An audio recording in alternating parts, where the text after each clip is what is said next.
अस्सलाम वालेकुम, आप देख रही हैं आवाज न्यूज और मैं हूं इरम चौधरी। पॉप फ्रांसिस का इजहार अफसोस। गजा में आर्जी जंगबंदी के खात्मे पर पॉप फ्रांसिस ने अफसोस का इजहार किया। वेटिकन से पॉप फ्रांसिस ने कहा कि इसराइल हमास मुआहिदा खत्म होना अफसोसनाक है। उन्होंने कहा कि फ्री कैंप जल्द अज जल्द जंगबंदी के लिए नए मुआहिदे को मुमकिन बनाए। गजा में बहुत ज्यादा तकालीफ हैं। पॉप फ्रांसिस ने ये भी कहा कि जंगबंदी खत्म होने का मतलब मौत, तबाही और मुश्किलात है। उन्होंने कहा कि इसराइल और मैसूर फलस्तीनी इलाकों में सूरत हाल तशवीशनाक है। बहुत सारे यरगमाली रिहा हो चुके हैं, बहुत से अभी भी गजा में मौजूद हैं। इसराइली बमबारी से 30 फलस्तीनी शहीद। गजा में इसराइल की वहशियाना बमबारी जारी है, जिसके नतीजे में खान यूनस और रफा में आज सुबह 30 से ज्यादा फलस्तीनी शहीद हो गए। इसराइली हमलों ने खान यूनस के मशरकी हिस्से को शदीद नुकसान पहुंचाया। अरब मीडिया के मुताबिक इसराइल ने खान यूनस के रिहायशियों को शहर के मगरबी हिस्से की जानिब या रफा की तरफ जाने का हुक्म दिया, जिसके बाद फलस्तीनी रिहायशियों ने जब रफा की जानिब नकल मकानी की तो उन पर वहां भी बमबारी की गई। एक रिहायशी का कहना था कि गजा में कोई महफूज जगह नहीं। सड़कें तबाह होने के बाद खान यूनस के अहदाफ ज़दा इलाकों में लोग अब भी फंसे हुए हैं। वाज़ेह है कि 7 अक्टूबर से गजा में इसराइली बमबारी में शहीद फलस्तीनियों की तादाद 15,207 हो गई। तुर्क डॉक्टर्स और तलबा का खामोश मार्च। तुर्किया के सबसे बड़े शहर इस्तांबुल में तुर्क डॉक्टर्स और तलबा की एक बहुत बड़ी तादाद ने गजा से यकजहती के लिए खामोश मार्च किया। डॉक्टर ने लाल रंग के हैंडप्रिंट के निशानात वाले सफेद कोट पहनकर एहतजाज में शिरकत की। उन्होंने हाथों में मुख्तलिफ बैनर्स और फलस्तीनी झंडे भी उठा रखे थे। आलमी इदारे सेहत के मुताबिक 7 अक्टूबर से अब तक फलस्तीन के तिब्बी मराकज पर 335 हमले किए जा चुके हैं, जिनमें गजा की पट्टी में 164 और मगरबी किनारे में 171 हमले किए गए।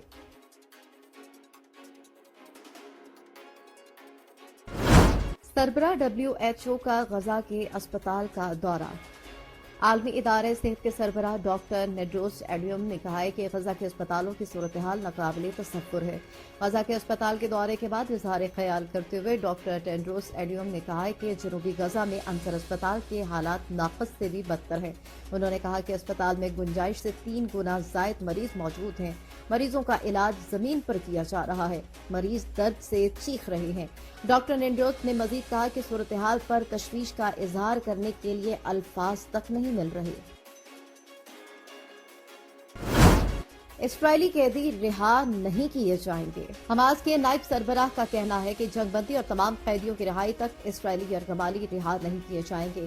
कहा कि जंगबंदी पर अब कोई बातचीत नहीं हो रही। यरगमालियों में अब सिर्फ इसराइली फौजी और मर्द भी शामिल हैं। तमाम यरगमाली खवातीन और बच्चों को रिहा कर दिया गया।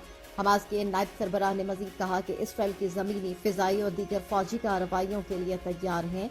यरगमालियों में शामिल मर्दों ने इसराइली फौज में खिदमत अंजाम दी हैं। जंगबंदी और तमाम फलस्तीनी कैदियों की रिहाई तक इसराइली यरगमाली रिहा नहीं किए जाएंगे। शामिल करेंगे कुछ मजीद खबरें। गिलगित बल्तिस्तान का अमन तबाह नहीं होने देंगे। निगरान वज़ीर आज़म अनवारुल हक काकर ने चलास में मुसाफिर बस पर फायरिंग की शदीद मजम्मत करते हुए एक बयान में कहा कि गिलगित बल्तिस्तान का अमन सबूताज करने की मजमून कोशिश कामयाब नहीं होने देंगे।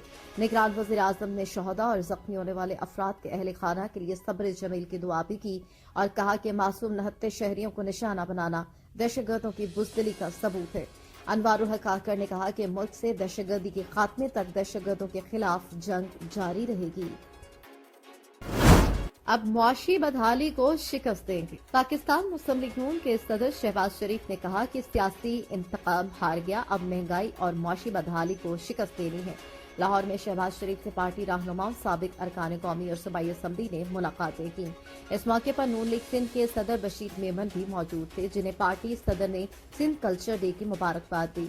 इस मौके पर आम इंतखाबात की तैयारियों, सिंध में तंजीमी अमूर और मुतहिदा कौमी मूवमेंट पाकिस्तान और दीगर के साथ इंतखाबी एडजस्टमेंट से मुतालिक अमूर पर गौर किया गया। शहबाज शरीफ ने गुफ्तगू के दौरान कहा कि अल्लाह के करम और आवाम की मदद से इलेक्शन जीत कर महंगाई को हराएंगे। उन्होंने मजीद कहा कि नवाज शरीफ की क़यादत में सबको साथ लेकर चलेंगे। पाकिस्तान ने सिफारती महाज पर भारत को शिकस्त दे दी। नवंबर 2023 में अक़वाम मुत्तहिदा की सरपरस्ती में ग्रुप इलेक्शन का इनेकाद हुआ। पाकिस्तान यूनेस्को के मेंबर एग्जीक्यूटिव बोर्ड और भारत को हराकर वाइस चेयरमैन मुंतखब हुआ। पाकिस्तान यूनेस्को एग्जीक्यूटिव बोर्ड के तौर पर 2023 था 2027 की मुद्दत के लिए दोबारा मुंतखब हुआ है। 15 नवंबर 2023 को होने वाले इलेक्शन में पाकिस्तान ने सबसे ज्यादा 156 वोट हासिल किए। यूनेस्को एग्जीक्यूटिव बोर्ड तंजीम की पॉलिसियों और प्रोग्राम्स की तश्कील में अहम किरदार अदा करता है।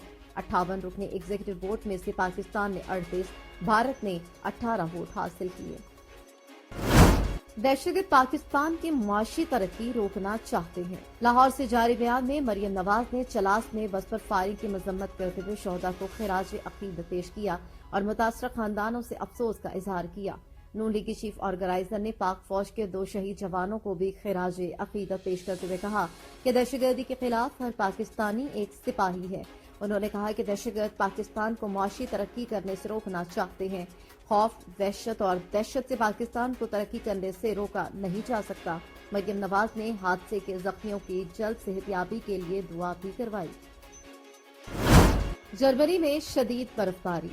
जनूबी जर्मनी में शदीद बर्फबारी के बायस मामूलाते जिंदगी रुक गई। मुतादिद परवाजें मनसूख और पब्लिक ट्रांसपोर्ट रोक दी गई। शदीद बर्फबारी के बायस म्यूनिख एयरपोर्ट पर 760 परवाजें मनसूख कर दी गईं। म्यूनिख की पब्लिक ट्रांसपोर्ट कंपनी का कहना है कि बर्फबारी की वजह से बसें, ट्राम और ट्रेनें मुअत्तल कर दी गई हैं। हुकाम का कहना है कि म्यूनिख का मरकजी ट्रेन स्टेशन लोगों के लिए बंद कर दिया गया, जबकि बड़े रूट पर जाने वाली ट्रेनें मुकम्मल तौर पर बंद हैं। पीर तक सर्विस मुअत्तल रहने का इम्कान जाहिर किया जा रहा है। हुकाम ने शहरियों को बिला जरूरत सफर न करने और अपने घरों में रहने की हिदायत की है। आवाज न्यूज से फिल वक्त इतना ही। मजीद खबरों और अपडेट्स के लिए देखते रहिए आवाज न्यूज।